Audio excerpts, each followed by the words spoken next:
He was a 19-year-old prisoner known only as the Fox, and he managed to outsmart the entire military from inside a jail cell.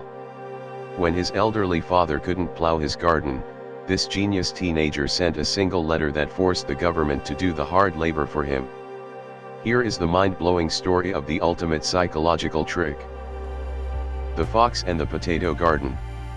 A story that refuses to die. Every few years, this story resurfaces on forums, in WhatsApp forwards, in whispered retellings at dinner tables. It has no fixed nationality. Sometimes the young man is Russian, sometimes American, sometimes unnamed entirely. Sometimes the agency is the CIA, sometimes the KGB, sometimes simply the Secret Service. The details shift, but the bones of the tale never change: a clever prisoner, an old father, a hidden message, and an army of soldiers who unknowingly do exactly what the prisoner wanted them to do. That instability is itself a clue. Stories this portable, this frictionless to retell, usually aren't journalism, they're folklore. And folklore survives not because it's factually verified, but because it captures something true about human nature that people want to keep passing along. So let's take the Fox for what it most likely is: a parable, sharpened over years of retelling into something almost perfectly engineered to delight. The story, retold. A 19-year-old is arrested and convicted. The charge, in most versions, is espionage, infiltrating intelligence networks, walking away with secrets that were never meant to leave the building. He's young, but there's something about him that unsettles the people who catch him. He isn't reckless. He isn't sloppy. Everything he does seems to have three purposes stacked on top of each other. The guards start calling him the Fox, and the name sticks. Meanwhile, hundreds of miles away, his father is growing old alone. It's planting season, and the garden needs turning hard, physical work that the old man's body can no longer manage. He writes to his son, not expecting much, just voicing an old man's helplessness. "My dear son, I wish you were here with me right now to help plow the garden and plant the potatoes. I have nobody to help me anymore." It's the kind of letter a parent writes when they miss their child more than they need the labor. But the reply that comes back isn't sentimental at all. It's urgent, almost panicked. "Father, please do not dig up the garden. I have hidden something important there, and when I am released I will explain everything." Prison mail doesn't move in secret.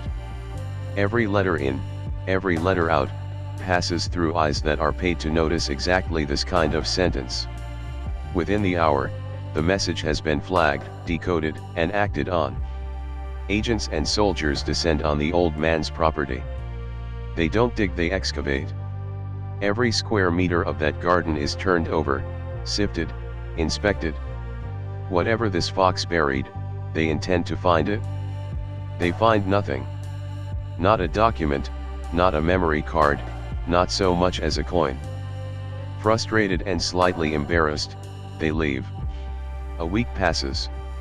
Another letter arrives, this one addressed simply to the father. "Father, I hope the police have done a thorough job of plowing the soil. You can plant your potatoes now. If you ever need anything else, just let me know. I cannot be there with you, but I will do everything in my power to support you however I can." There had never been anything buried. There had only ever been a plea from an old man who wanted his garden turned, and a son who had no shovel, no freedom, and no way to help except one. Why this story works? What makes this tale so satisfying isn't just the twist. It's the shape of the twist. The son doesn't escape. He doesn't send money. He doesn't bribe a guard. He uses the only resource available to him, the fact that everyone watching him assumes he's dangerous, and turns their vigilance into free labor. The very system built to contain him becomes the instrument of his small act of love. This is a very old narrative structure, older than any spy agency. Folklorists call it the trickster archetype, a figure who wins not through strength but through the redirection of someone else's power. Brer rabbit begging not to be thrown into the briar patch. Tom Sawyer convincing the neighborhood boys that whitewashing a fence is a privilege. Odysseus telling the Cyclops his name is nobody so that when he strikes, the other Cyclopes hear only nobody has hurt me and don't come running. In every case, the trickster's genius lies in understanding not just his own situation, but the psychology of the people watching him and letting their own assumptions do the work. The fox fits this lineage precisely. The prisoner never lies, technically. He never claims there's treasure in the garden.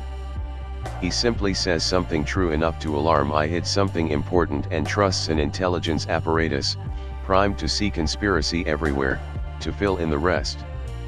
Paranoia does the digging. Bureaucratic thoroughness does the planting bed prep. All the son had to do was write 2 sentences and wait. The real tradecraft behind the myth. Even though this particular story likely never happened exactly as told, the mechanism at its center using an adversary's own procedures against them is a real and well-documented feature of actual espionage history. Cold War-era intelligence services were obsessed with intercepted mail, and prisoners and dissidents on both sides of the Iron Curtain became remarkably skilled at communicating through letters they knew would be read by censors first. Some smuggled information using innocuous phrasing agreed upon in advance. Others, like the son in this story, weaponized the censor's own suspicion writing things designed not to inform an ally, but to provoke an enemy into unwittingly performing a task. There's a term intelligence professionals use for this general category of behavior: reflexive control, influencing an opponent by feeding them information that causes them to voluntarily choose the action you wanted all along. Militaries have used it to trick enemies into moving troops to the wrong location. Intelligence services have used it to make adversaries burn resources chasing threats that don't exist. What the fox does to his father's garden is a miniature, almost sweet version of the exact same principle used in real state-level deception operations, just scaled down to spades and soil instead of divisions and front lines. The quieter story underneath. Strip away the espionage dressing, though, and there's a second story here, smaller, and arguably more affecting than the clever one. A son is locked away, unable to do the most basic thing a child can do for an aging parent: show up and help. He has no money to send, no way to hire someone, no ability to visit. All he has is a pen, an envelope, and the knowledge that people are reading his mail. And with just that, he finds a way to still be useful to his father. The last line of his final letter isn't a boast about outwitting the state, it's a promise: I cannot be there with you, but I will do everything in my power to support you however I can. That's the emotional center the cunning genius framing tends to obscure. The fox isn't proud of fooling the Secret Service. He's relieved he found a way, from inside a cell, to still take care of his father. The cleverness is just the delivery mechanism for something much more ordinary and human: a child trying to be there for a parent when circumstances have made that almost impossible. Why we keep retelling it? Stories like this persist because they let us have it both ways. We get to admire brains beating brawn, the underdog outsmarting the machine, a satisfying fantasy for anyone who has ever felt small in front of an institution.